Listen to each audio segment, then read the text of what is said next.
अस्सलाम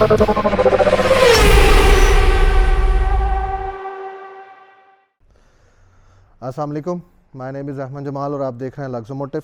आज हम जिस गाड़ी का रिव्यू कर रहे हैं जी, ये जटोर की डैशिंग है। तो विदाउट फर्दर अडू इसके फ्रंट की तरफ आते हैं। तो सबसे पहले ऊपर आपके पास इसके सिग्नेचर DRLs आ जाते हैं। उसके नीचे इसकी हेडलाइट आ जाती है। जो इसका फ्रंट डिज़ाइन है वो समवट लैम्बोर्गिनी वगैरह से इंस्पायर्ड लगता है, बट फ्रैंकली लैम्बोर्गिनी एक डिफरेंट बाल गेम है। बट यस, इंस्पिरेशन लेनी चाहिए, चीज़ों की लाजमी लेनी चाहिए। इससे नीचे आए तो ये फेक आपके डिफ्यूज़र्स बने हुए हैं। देन फ्रंट ग्रिल जो सी है ये बॉडी कलर में मैच्ड है एंड साथ उसके ब्लैक बीच में इंसर्ट्स हैं।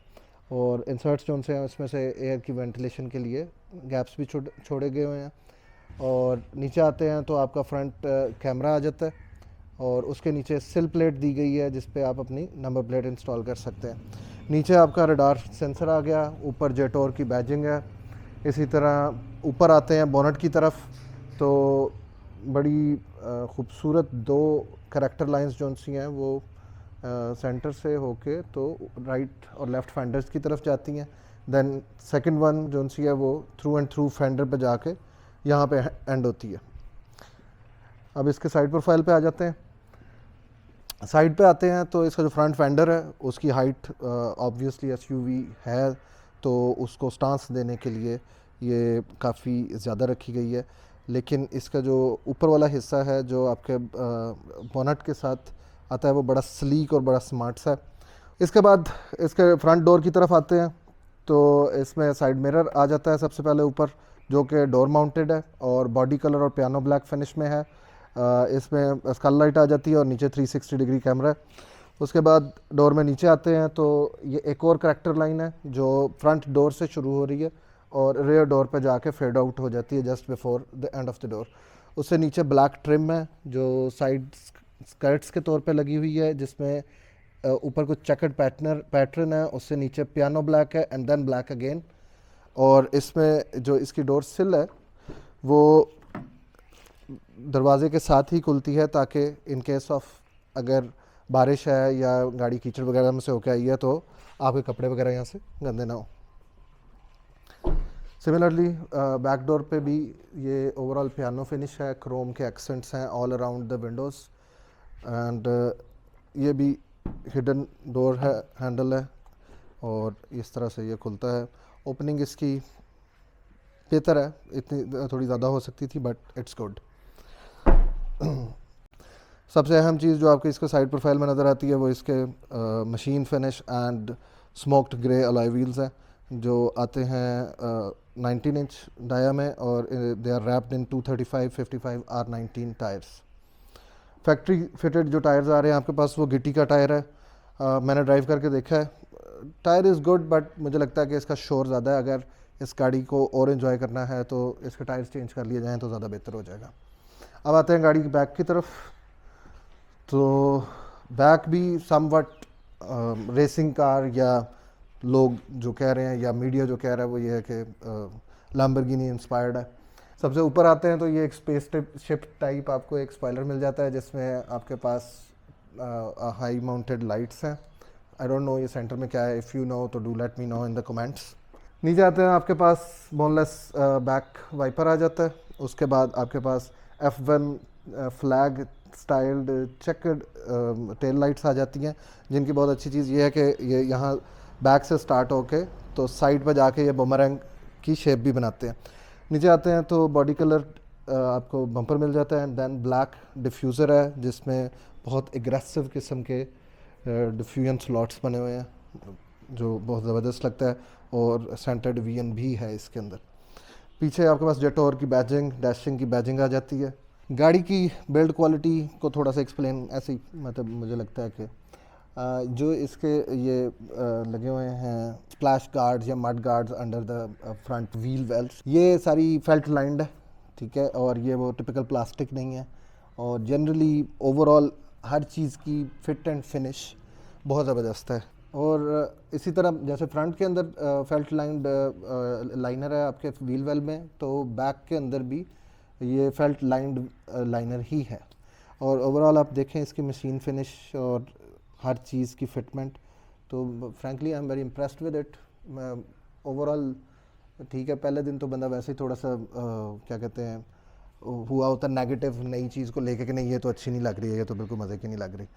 और सेकेंडली जो चीज़ अच्छी मुझे लगी वो ये जो एलिमेंट बैक डोर पे आके it swishes down towards the floor, तो वो गाड़ी को एक लीपिंग इफेक्ट देता है, जैसे it's gonna bounce over you ना। आप इसके छत पे आते हैं तो आपके पास आ जाता है पैनोरामिक सनरूफ, तो एक डिसेंट साइज़ का है, not so big not so small. Now coming towards the interior of Jetour Dashing, तो सबसे पहले तो आपको फील आती है जैसे आपने किसी मर्सिडीज़ का दरवाज़ा खोल दिया। थोड़ी बहुत नहीं, काफ़ी सारी फील आती है। बहरहाल अब आते हैं गाड़ी के फ्रंट डोर कार्ड की तरफ, तो सबसे पहले ऊपर तो आ जाता है जी हार्ड प्लास्टिक, उसके नीचे यू हैव कार्बोग्राफ प्लास्टिक पैनल जिसके अंदर ओरिगामी टाइप शेप्स हैं जो कि बहुत अच्छा लगता है। उसके नीचे triple stitched with perforated leatherette finish में ये वाला पार्ट आ जाता है जिसमें आपका हैंडल है और साथ उसके एक ट्विटर फिट हुआ हुआ है। नीचे आते हैं तो somehow they call it utility hook, I don't know how, ये भी आप कमेंट्स में बताएंगे ये कैसे यूटिलिटी हुक है, क्योंकि अगर मैं थोड़ी छोटी चीज़ इसमें रखूँ तो वो नीचे गिर जाती है। Soft padded side arm rest, उसके बाद आपके पास आपके विंडो कंट्रोल्स आ जाते हैं। अब आते हैं इसकी फ्रंट सीट्स की तरफ। इसकी driver seat six way powered है with 4 way powered lumbar support. गाड़ी की सीट्स की कुशन्स जो उनसे हैं बहुत सॉफ्ट है। मुझे एक चीज़ से आज की जितनी भी गाड़ियाँ आ रही हैं उनसे एक एतराज़ है, और जिनमें चाइनीज़ से कुछ ज़्यादा ही एतराज़ है। The bolstering they are giving on the sides, ये जो बोल्स्ट्रिंग दी जा रही है ऑन ऑल द कार्स, गाड़ी की सीट हमेशा ज़्यादातर गाड़ियों में सेंटर से बहुत सॉफ्ट है, बट जो ये साइड पे बोल्स्ट्रिंग है ये इतनी हार्ड है कि ऑन लॉन्गर जर्नी ये आपके आउटर थाइज़ को थका देते हैं, और मेरे लिए ये बड़ा अनोइंग है। इसमें भी एमजी में भी ओशान में भी मैंने सारी चला के देखी हैं, उन सब में ये प्रॉब्लम आ रही है। और जो इसकी पैसेंजर सीट है वो 4 वे पावर एडजस्टेबल है, उसमें लंबर सपोर्ट नहीं है। इसके अलावा ये आपको नज़र आ रहा होगा यहाँ पे एम्बियंट लाइट है इसके थ्रू एंड थ्रू डैशबोर्ड में भी, सेंटर कंसोल में भी, आपके डोर्स में भी आ रही है। सीट्स जो सॉफ्ट हैं, साइड वाली बोल्स्ट्रिंग के बारे में थोड़ा सा मेरी कंप्लेंट है, बट उसके अलावा डिज़ाइन बहुत खूबसूरत है। ये बकेट सीट स्टाइल में डिज़ाइन हुई हुई है, ऑल्दो मुझे बकेट सीट वाला स्टाइल एमजी का बिल्कुल पसंद नहीं आया था, बट ये बड़ी सपोर्टिव है, मुझे बहुत अच्छा लगा। ये बहुत अच्छा सपोर्ट करती है आपको शोल्डर से। उसके अलावा इसमें एसिड ग्रीन कलर की स्टिचिंग है और परफोरेटेड लेदर का पार्ट है, ऑल्दो कि इसकी सीट्स हीटेड या वेंटिलेटेड नहीं है। अब आ जाते हैं गाड़ी के इंटीरियर की तरफ, तो ये है गाड़ी का स्टार्टअप।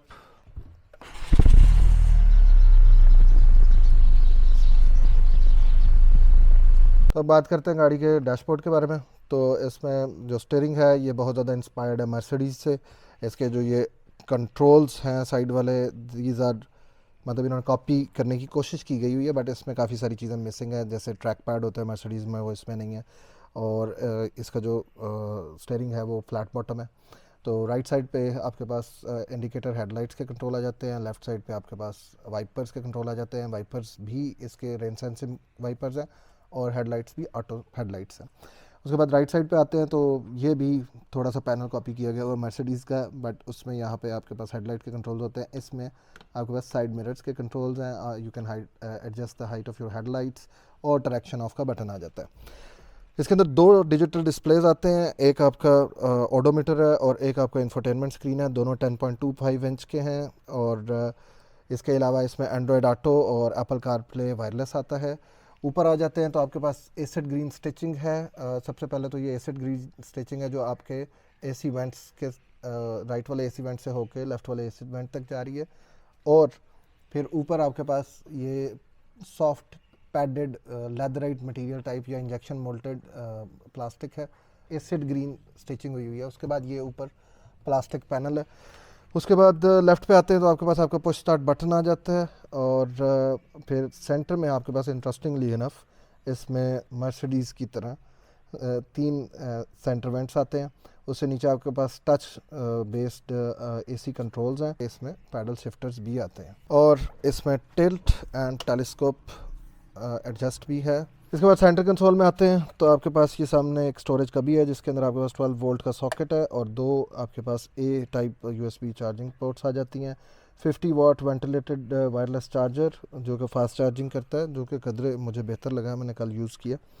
इसके बाद इसकी ये बड़ी स्पेसशिप टाइप आपके गियर नॉब आ जाती है जिसके साइड पे बटन है। You have to press the button to shift it into PRND और मैनुअल मोड एज वेल। और नीचे अगर पार्किंग में जाना है तो आपके लिए ये बटन अलग से है। उसके पीछे आपके इलेक्ट्रॉनिक पार्किंग ब्रेक आ जाती है, ऑटो ब्रेक होल्ड है, हैज़र्ड का साइन है एंड डाउनहिल असिस्ट।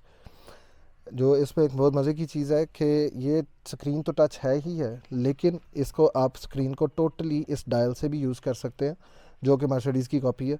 लेकिन इसमें प्रॉब्लम ये है कि ये इसकी फ़ील बड़ी चीप है। मतलब फंक्शन ये सारे पूरे करता है और अच्छे तरीके से करता है, बट हैप्टिक फील और उसके टच की फ़ील अच्छी नहीं है। एक चीज़ जिससे मैं डिसअपॉइंट हुआ है कि इस गाड़ी में क्लाइमेट कंट्रोल नहीं है। ट्रेडिशनल एसी है, ऑल दो हर चीज़ इलेक्ट्रॉनिक है, बट कंपनी ने कहा कि हम क्यों क्लाइमेट कंट्रोल डालें इसमें। अब आ जाए जी ऊपर। ऊपर आते हैं तो आपके पास ये ऐसे लगता है जैसे किसी सिंड्रेला का डाला हुआ आपने ख़रीदा हो, तो उसमें जिस तरह के नहीं आते मिरर सिंड्रेला के देखने के लिए, उस तरह का मिरर लगता है। I don't know why it is so cheap, although अंदर से इंटीरियर क्वालिटी अच्छी है, बट लुक एट दिस, ये क्या है। अच्छा, उसके बाद नॉट टू डिफेम एनीबडी या किसी को क्रिटिक नहीं, but could have been better. इससे ऊपर आते हैं तो आपके पास फुल LED 4 डोम लाइट्स आ जाती हैं इंटीरियर के लिए, जो कि सिंगल टच पे चारों ही चलती हैं। आपके पास अपनी अपनी रीडिंग, पैसेंजर और ड्राइवर की अपनी रीडिंग लाइट नहीं है।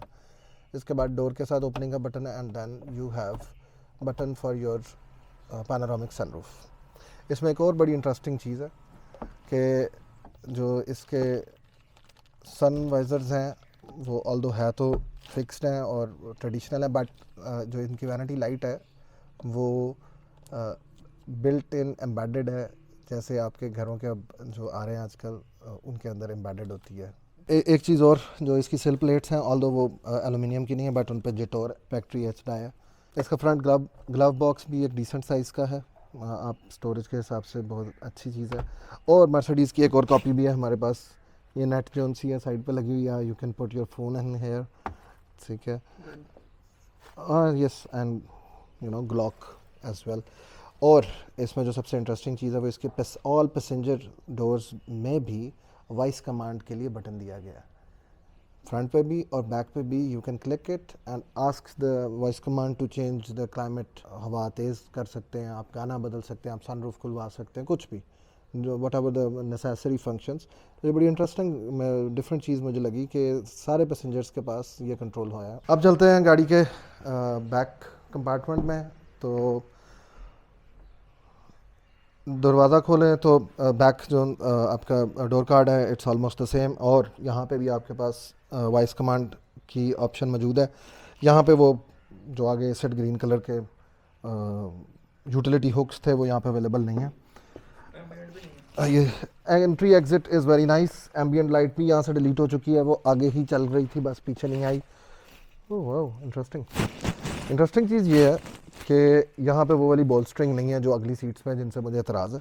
सेकंड सीट का एंगल बहुत कंफर्टेबल है, ये मैंने अगली सीट अपने हिसाब से एडजस्ट की हुई है, तो यू कैन सी। हाँ, इसमें एक प्रॉब्लम है कि अंडर थाई सपोर्ट इतनी ज़्यादा नहीं है, क्योंकि ट्रेडिशनली अगर देखा जाए तो थोड़ी सी सीट का सिटिंग हाइट कम है। बैक एंगल जो सा है सीट एडजस्टेबल है, इसके 2 पॉइंट्स पे आप एडजस्ट कर सकते हैं इसको। इसके बाद आपके पास ऊपर रीडिंग लाइट्स आ जाती हैं दोनों तरफ, एंड देन आप सेंटर कंसोल पीछे वाला खोलें तो इसके अंदर 2 कप होल्डर्स हैं। जेटोर के मुताबिक ये इसकी रूबिक्स क्यूब की है, जिसमें लॉक अनलॉक, टेलगेट ओपनिंग और ऑटो स्टार्ट का बटन आता है। फीचर्स के बारे में बात करें तो इस गाड़ी में आई डोंट नो कि लेवल 2 का एडास है कि नहीं, बट इसमें ब्लाइंड स्पॉट मॉनिटरिंग है, इसमें अडेप्टिव क्रूज कंट्रोल अवेलेबल है, इसमें क्रॉस ट्रैफिक अलर्ट है, इसमें पीछे पार्किंग सेंसर्स हैं तो इसके। Then it has 560 view camera, जिसकी क्वालिटी भी काफ़ी कदरे बेहतर है, एंड 6 एयर बैग्स हैं इसके अंदर। बाकी ABS EBD जो स्टैंडर्ड प्रोटोकॉल है वो हर चीज़ इस गाड़ी में एज स्टैंडर्ड आती है। हाँ, चलें अब चलते हैं कि इस गाड़ी में क्या ट्रंक कैपेसिटी कितनी है और आप कितना का सामान इसके साथ ढो सकते हैं। ये भी एक फ़ीचर है जी इसका, इलेक्ट्रॉनिक टेलगेट, और इसके अंदर 977 litre with the seats down. I don't no कि क्या है with the seats up, but imagine yourself के इसके अंदर क्या आ सकता है।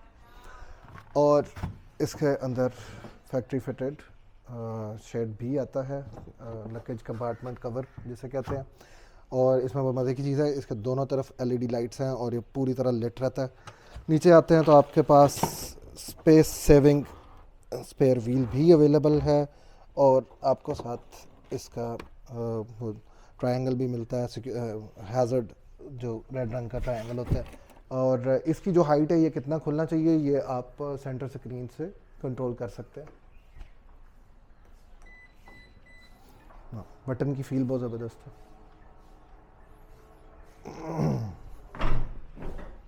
कहते हैं इस गाड़ी की पावर ट्रेन और ट्रांसमिशन के बारे में, तो जैसा कि चाइना का कौमी निशान है या इंतखाबी निशान है, 1.5 turbo petrol engine, inline 4 turbo petrol engine, और it's mated to a 6 speed DCT transmission. The engine produces 154 horsepower और 270 newton metres of torque, right. चलें अब हम बात करते हैं इस गाड़ी के थोड़े से ड्राइविंग एक्सपीरियंस के बारे में। तो ये गाड़ी मैंने कल रात को पिकअप की अपने दोस्त से, और I drove it from his home to my home which was around 12-13 kilometres. Driving जो रोड कंडीशन थी वो काफ़ी ज़्यादा रफ़ रोड थी जिस पर मैं ट्रैवल कर रहा था, तो मुझे बहुत अच्छा पर्सपेक्टिव मिल गया कि how this car is performing. तो फ्यूल एवरेज के बारे में बात करें तो मुझे ये लगता है कि it gives around 7.5 to 8 litres पर 100 किलोमीटर्स 100 की स्पीड के ऊपर, जितनी अभी मैं टेस्टिंग कर सका हूँ उसमें मेरा एनालिसिस यही है। इसके अलावा सबसे पहली चीज़ कि गाड़ी का इंजन और गाड़ी का गियर जो सा है, it works perfectly in harmony. मुझे इको पे होने के बावजूद कोई ख़ास इसमें वो नहीं फ़ील हुआ कि कोई डिले होगा या कोई चीज़। हाँ, एक चीज़ इसमें बड़ी नैगिंग है कि गाड़ी को जब हम ज़ीरो से स्टार्ट करते हैं और आप गाड़ी डी में डालते हैं, आइदर गाड़ी इको पे हो या स्पोर्ट्स पे हो, गाड़ी को एक वाइब्रेशन से आपको फ़ील होती है, कोई क्लच जो सा है वो स्लिप हो रहा है। तो ये प्रॉब्लम मुझे लगता है कि इसमें एक ये प्रॉब्लम मैंने फ़ील किया, और ये मैंने काफ़ी दफ़ा टेस्ट किया है कि ये प्रॉब्लम परसिस्ट कर रही है। अच्छा, इसके बाद जो दूसरी चीज़ इसमें मुझे प्रॉब्लम लगी है कि जब रोड की कंडीशन जो सी है वो बहुत ज़्यादा खस्ता हाल थे, तो उस वक़्त मैंने एक चीज़ नोटिस की, मैंने इसमें भी नोटिस किया, मैंने आपके ओशान X7 में भी नोटिस की है कि गाड़ी में एक अनड्यू प्रेशर बनता है आपके ईयर ड्रम्स के ऊपर, जो कि गाड़ी की सस्पेंशन से एक हम सी साउंड आ रही होती है, डग डग डग डग डग डग डग। आई डोंट नो वाई, मतलब वो इस गाड़ी में बहुत ही इरिटेटिंग थी। अच्छा, मैंने शीशा डाउन कर दिया कि शायद हो सकता है कैबिन फ्रेशर बन रहा हो, but it was still there. तो अदर देन दैट गाड़ी का ओवरऑल एक्सपीरियंस बड़ा पॉजिटिव है। इसकी सस्पेंशन के बारे में 2-4 बातें हैं।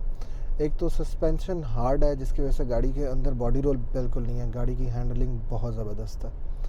इसके अलावा गाड़ी आपको किसी भी जगह पे ये नहीं बताती है I have driven it at higher speeds, तो गाड़ी आपको कहीं पे भी ये नहीं बताती कि ये एक क्रॉसओवर है या SUV है। गाड़ी का कंट्रोल, गाड़ी की हैंडलिंग बहुत प्लांटेड है। When you are cruising at low RPMs, तो जो इसका डुअल क्लच ट्रांसमिशन है उसमें से एक कंसिस्टेंट सी हमिंग साउंड आती है। आई डोंट नो वो कैमरे में इस वक्त आपको मैं सुनवा सकता हूँ कि नहीं, but I will try. When you are at cruising RPM, not accelerating not decelerating, तो उस वक्त आपके ट्रांसमिशन में से एक हमिंग साउंड आती है, जो मुझे मतलब आई have driven a lot of cars and I own a lot of cars, but ये चीज़ MG में भी थोड़ी सी है। चाइनीज़ कार्स में समहाउ ये जो 8 से 10 का रिफाइनमेंट का फ़र्क है ना, वो मुझे अभी तक जितनी भी गाड़ियाँ मैंने चाइनीज़ चलाई हैं वो रिफाइनमेंट का फ़र्क है एज़ कम्पेयर टू जापानीज़ और जर्मन कार्स, वो या कोरियन इवन, वो अभी भी नज़र आता है।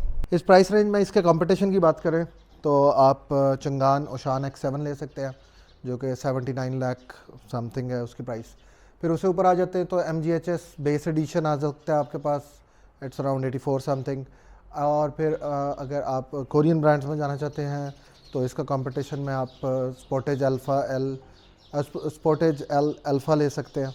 तो ये रहे जो इस प्राइस रेंज में, मतलब ठीक है, इस वक्त the company is providing 5,66,000 discount, but otherwise it's 34 lakh rupees invoice. तो इसी प्राइस रेंज में ये गाड़ियाँ फॉल करती हैं। तो ये पर्सनल चॉइस और आपकी अपनी नीड पर डिपेंड करता है। वो शान 7 सीटर होती है, ये 5 सीटर है, और personal likeness of the design इस पर भी डिपेंड करता है। ये था आज का हमारा रिव्यू। अगर आपको पसंद आया तो वीडियो को लाइक करें, शेयर करें और चैनल को सब्सक्राइब कर लें, ताकि हर आने वाली वीडियो के बारे में आप जान सकें। अस्सलाम वालेकुम।